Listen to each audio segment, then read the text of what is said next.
I stood paralyzed in the center of my living room, the porcelain fragments of my grandmother's antique vase crunching under my bare feet.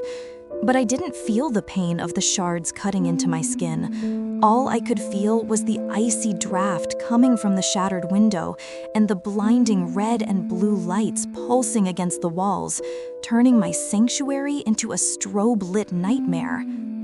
Outside, a woman was screaming. It wasn't a scream of fear. It was a theatrical, curdling shriek designed to pierce through the brick walls and straight into the ears of the gathering crowd. "She tried to kill me! Look at what she did! She's insane!"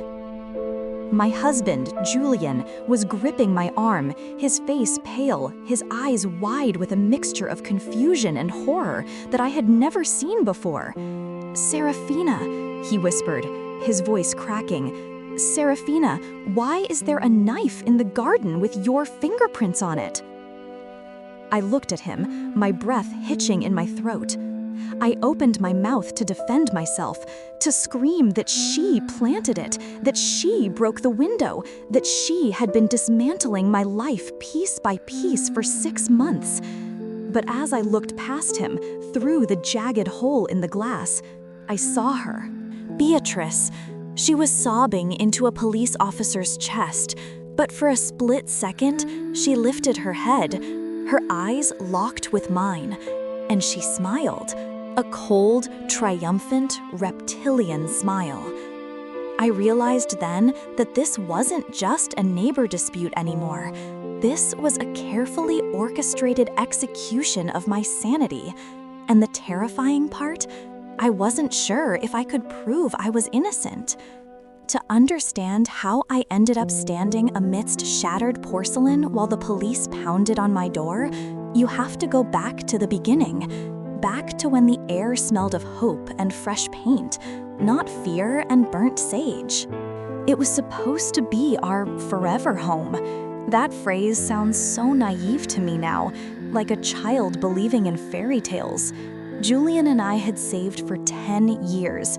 10 years of cramped apartments, of eating instant noodles, of working double shifts, me as a freelance editor, him as an architect. We sacrificed everything for the Victorian cottage on Elm Street. It was a beautiful house, the kind with a wraparound porch and intricate gingerbread trim painted a soft, creamy white. It sat at the end of a cul-de-sac, nestled against a small wooded area. It felt private, secure.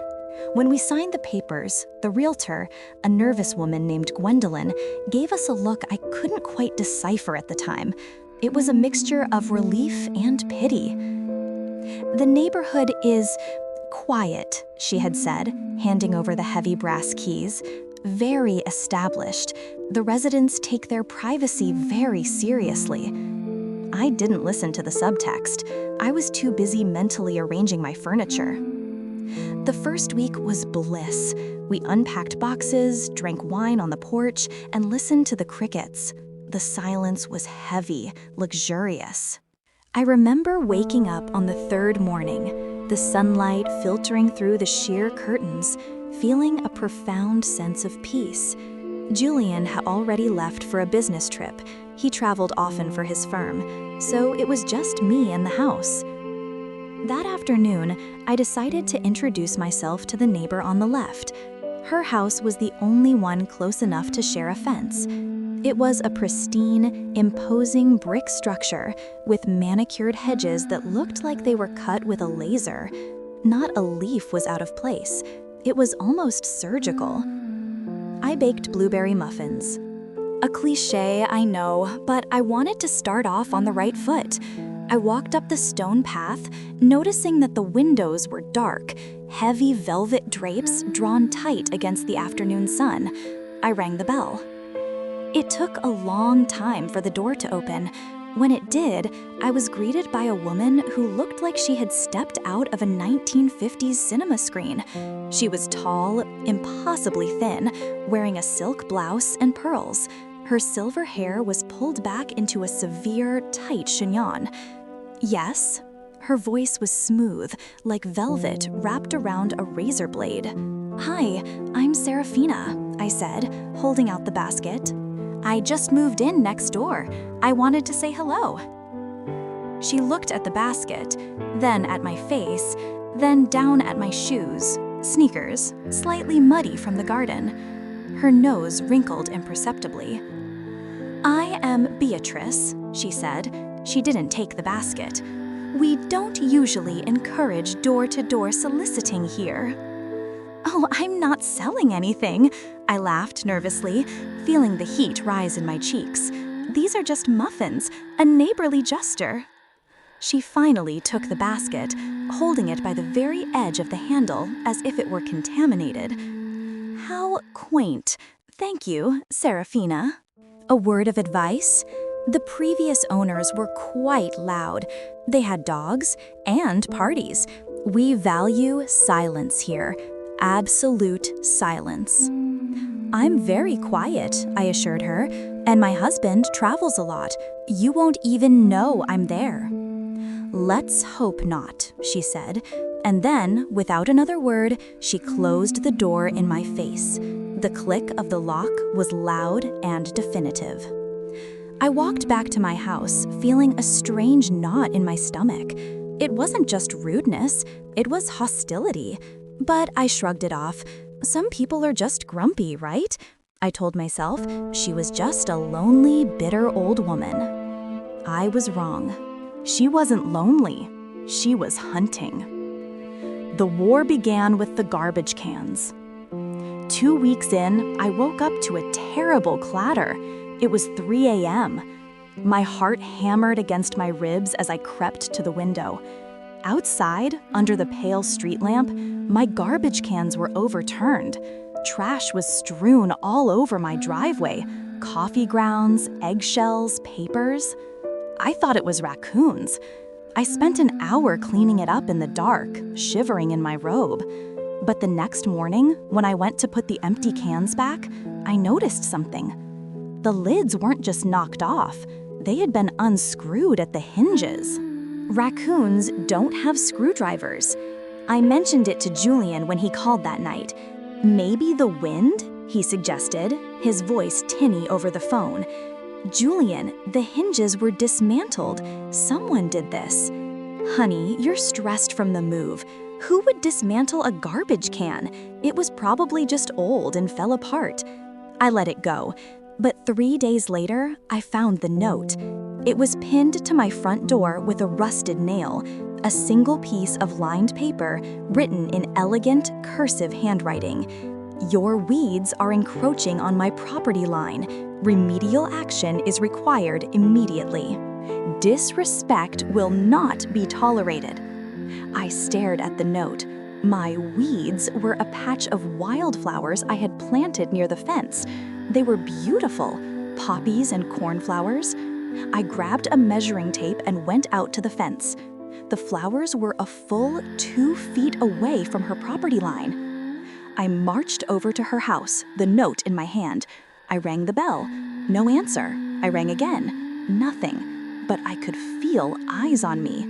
I looked up at the second-floor window. The curtain twitched, just a fraction of an inch. She was watching. "Beatrice," I called out, "I know you're in there. My flowers are not on your property." Silence. I went back home fuming. That afternoon, I went out to water the wildflowers. They were gone. Not pulled up, not eaten by animals. They were sprayed. They had turned a sickly blackish brown, shriveled and dead.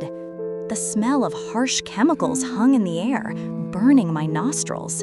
It smelled like industrial-strength herbicide. My blood ran cold. This wasn't just a cranky neighbor. This was destruction of property. I called the non-emergency police line. An officer came out, a tired-looking man named Officer Miller. He looked at the dead flowers, then at Beatrice's pristine house. "Ma'am, it's hard to prove who sprayed them," he sighed, adjusting his belt. "Mrs. Beatrice has lived here for 30 years. She's a pillar of the community. It's unlikely she would use illegal chemicals." "She left a note." I showed him the paper. He read it. It says she wants you to deal with the weeds. It doesn't say I will poison your land. Look, neighbor disputes are messy. Try to talk to her. I tried. She won't open the door. Just try to keep the peace, he said, getting back into his car. That night, I couldn't sleep. I lay in bed listening. Every creak of the house sounded like footsteps. Every rustle of the wind sounded like a sprayer hissing. The escalation happened fast after that. It was like she sensed my fear and decided to feed on it. Week 4. I worked from home, editing a dense manuscript. I needed concentration. Around 10 a.m., a sound started, a high-pitched electronic whine. Eeeeee. It was faint, barely audible, but piercing. It was coming from the shared wall side of the house. I put on noise-canceling headphones. I could still feel the vibration in my teeth. I went outside. The sound stopped. I went back inside. It started again. It went on for 6 hours. By the time Julian called that evening, I was a wreck. I was crying, holding my head. Sarah, what's wrong? She's doing something, a noise. It's driving me crazy. Sarah, take a breath. Maybe it's the plumbing or the electrical wiring. Old houses make noises. It stops when I go outside, Julian. She's watching me. She knows when I'm in the office. You sound paranoid, honey. Have you been sleeping? No, because she's tormenting me. Okay, look, I'll be home in 2 days. We'll figure it out. Just ignore her. Ignore her? Easy for him to say. He wasn't the one living in a psychological torture chamber.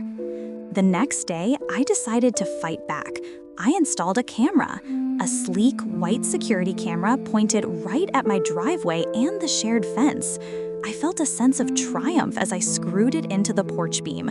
Let's see you try something now, Beatrice. That night, I slept better, knowing the digital eye was watching. The next morning, I checked the feed on my phone. The screen was black. I ran outside. The camera was still there, but the lens had been spray painted with black paint, a perfect, thick coat. I gasped, looking around. How did she do it? The camera was 10 feet up. She was an elderly woman. And then I saw the ladder marks in the mud near the porch, and next to them, men's boot prints. She had help. A chill went down my spine that was colder than any winter wind. Who was helping her? A son? A hired thug? I called the police again. Officer Miller returned, looking more annoyed than before. Vandalism, I said, pointing at the camera, and trespassing. Did you see who did it? No, the camera was painted over, but look at the footprints.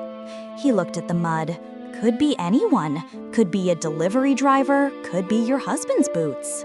My husband is in Chicago. Mrs. Serafina, without video evidence or a witness. I had video evidence equipment and she destroyed it. Mrs. Beatrice is 74 years old. You think she climbed a ladder? She has someone helping her. Look at the prints. He knocked on Beatrice's door. This time she opened it. She was wearing a floral apron, smelling of vanilla and cinnamon. She looked like the quintessential grandmother. Officer, is there a problem? Her voice was sweet, trembling slightly. Your neighbor claims someone vandalized her camera. Beatrice gasped, bringing a hand to her chest. Oh my heavens, how terrible. This neighborhood used to be so safe. I've been telling Serena she needs to be careful. I saw a strange van parked down the street yesterday. She looked at me, her eyes wide with faux concern. You poor dear, you must be terrified, living all alone in that big house. I know it was you, Beatrice, I hissed. She recoiled as if I had slapped her. Officer, she's harassing me again. She comes to my door screaming about flowers. Now she's accusing me of climbing ladders? Officer Miller turned to me. Ma'am, please calm down. Do not accuse your neighbors without proof. As the officer walked Beatrice back to her door, she turned to look at me. The officer couldn't see her face, but I could. She mouthed 2 words: "Get out." That was her goal. She didn't just want quiet, she wanted me gone. But why? Julian came home that weekend. I was a mess. I hadn't showered in 2 days. I was surviving on coffee and anxiety. "Sarah, this has to stop," he said, looking at the painted camera. "You're obsessed." "She is terrorizing me, Julian. You have to believe me." I believe that someone messed with the camera. But Beatrice? I met her this morning while I was getting the mail. She brought over a pie. She was lovely. She asked about your health. She thinks you're having a breakdown. That's exactly what she wants you to think. She's gaslighting everyone. "She's an old lady, Sarah. She brought us an apple pie." He pointed to the kitchen counter. There it was, a perfectly latticed apple pie. "Don't eat that," I whispered. "Oh, come on. You think she poisoned it? You're reading too many of those thrillers you edit." Julian cut a slice. He took a bite. "It's delicious. Cinnamon, nutmeg, seriously, try it." I refused. I watched him eat it with a sick feeling in my stomach. Nothing happened to him. He was fine. He looked at me with pity. "See? Just a pie." Maybe I was going crazy. Maybe the stress of the mortgage and the move had broken something in my brain. But that night, our dog, a golden retriever named Barnaby, found the pie crust in the trash where Julian had tossed the scraps. I woke up to a terrible sound. Barnaby was gravely ill on the kitchen floor, showing severe and alarming symptoms. "Julian!" I screamed. We rushed him to the emergency vet at 4 a.m. The drive was a blur of tears and worry. The vet pumped his stomach. He survived, barely. "What did he eat?" the vet asked, grim-faced. "Apple pie," Julian said, his voice shaking. "But I ate it too. I'm fine." The vet frowned. "Did he eat the crust or the filling?" "Scraps.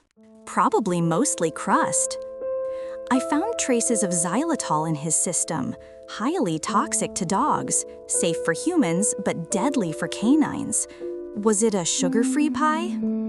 Julian looked at me. His face went white.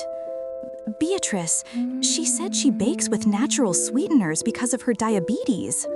"She knew," I whispered. "She sees us walking Barnaby every day. She knew the dog would get into the trash.